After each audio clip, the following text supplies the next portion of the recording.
Hi guys, welcome back to my channel, Bella's You channel, and I hope you're doing great wherever you are. And for today's video, I will share, yes, this is about the report of marriage only for Filipinos who got married here in abroad.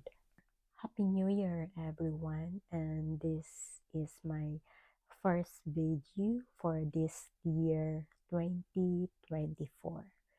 And before that, I would like to say thank you to all my subscribers and viewers for supporting my channel. Thank you so much. Without a further ado, let's get started. And also, for this video, I will speak in Tagalog. Yes, this is all about the report of marriage.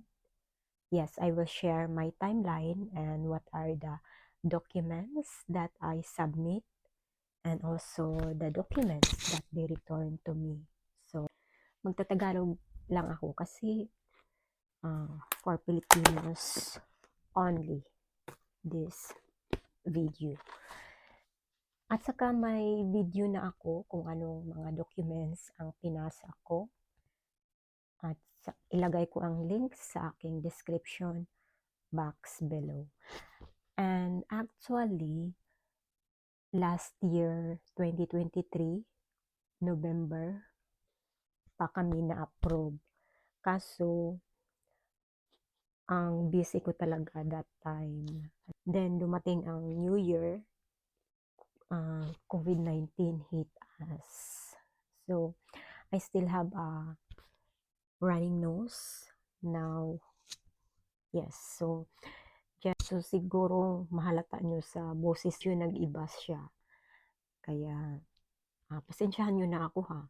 Kasi gusto ko lang talaga itong i-share. Itong video na ito, matagal ko na iniisip na i-share. Kaya, today, I will share it with you. And also, I will share my timeline for my report of marriage. And by the way, I'm here in California, USA, and I'm under a Q1 visa, and I have a Q1 visa playlist and also a green card playlist. I will put in my description box below. So here is my report of marriage timeline. We send on August 24. Pinadala namin ang packet via USPS sa Los Angeles Philippine General Consulate. At saka ang ang address, ilagay ko na lang sa aking description box. Okay. So, September 20, bali, tumawag siya sa akin. Yung nag-handle sa papers ko, tumawag siya. Pero hindi ko nasagot kasi nasa trabaho ako nung time na yun. Kaya, nag-email na lang ako sa kanya. At saka, hiningi niya sa akin ang aking green card copy.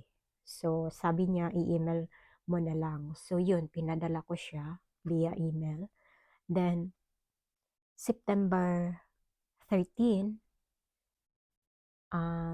may message ulit. May email ulit ako na-receive. Ang email sa akin ang hingi ng affidavit of delayed registration and notarize.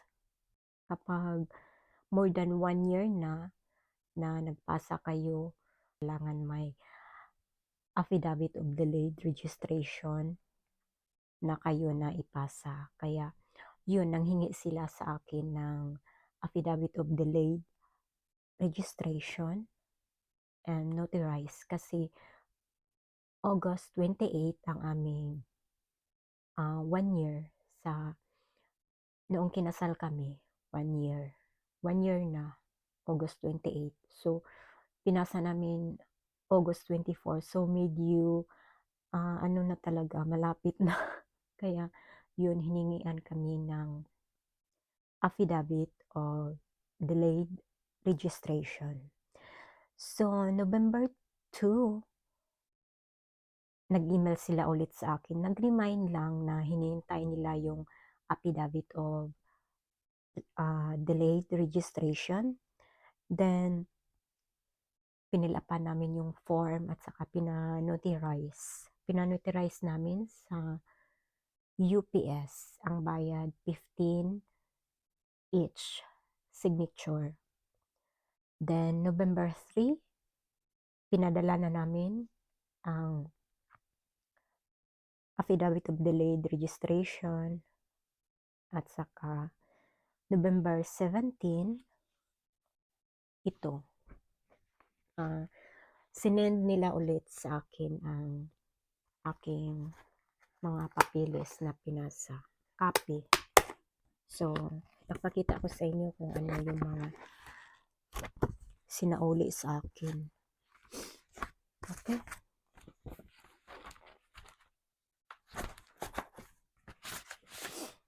So, ito lahat.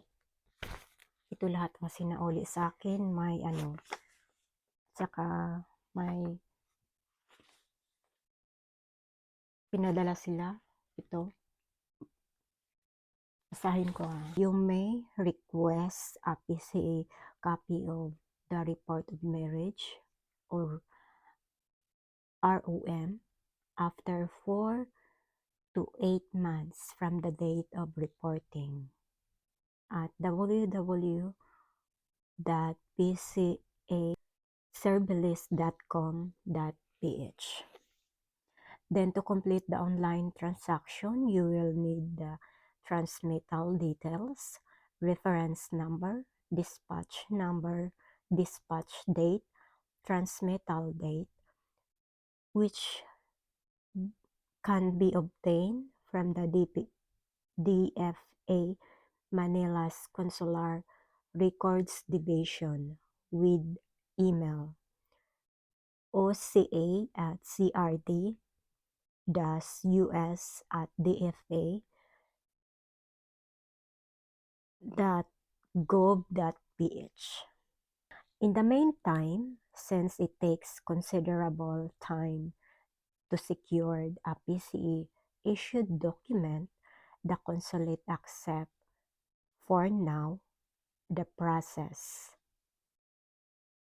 ROM for the passport application to your married name if you wish. Thank you.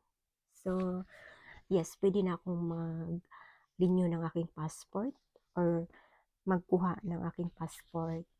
Then, update na ng aking married name. Yes. So, later on, gawin ko din ito siya pag hindi na kami busy. So, ang next form, ito siya, Philippine Foreign Service Post Report of Marriage na form. Yes. Ang link nito ilagay ko sa aking description box below. Bali, details namin, husband and wife. And also, notarize din namin ito. So, dito sa second page, may notary details dito. And next,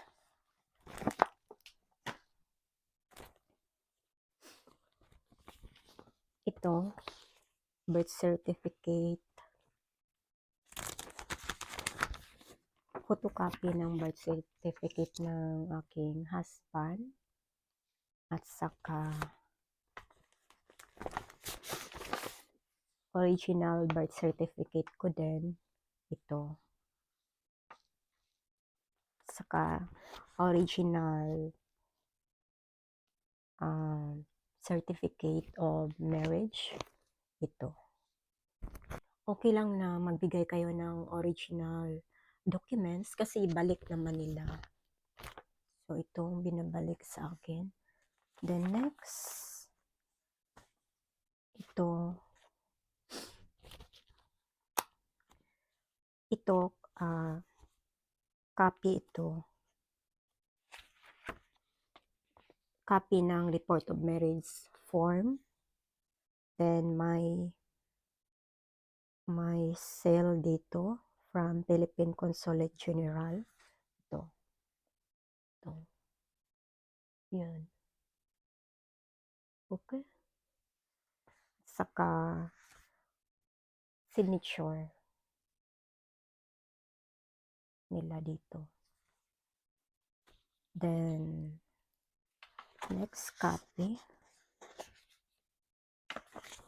Bali mga ano lang ito copy. At saka ito yung affidavit for delayed registration of married na form and notarized. Copy din ito. Then copy ng marriage certificate. Ito.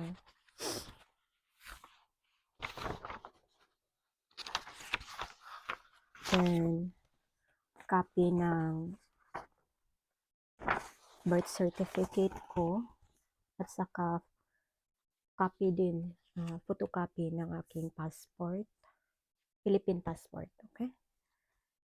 And next, photocopy ng aking green card. Next, birth certificate copy ng aking husband. Next,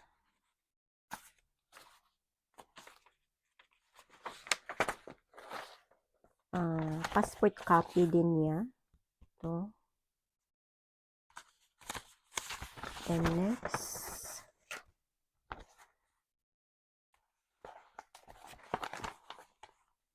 ito, photocopy ng divorce decree ng aking husband. And yes, yan lang ang last. Yan ang last. Then ito.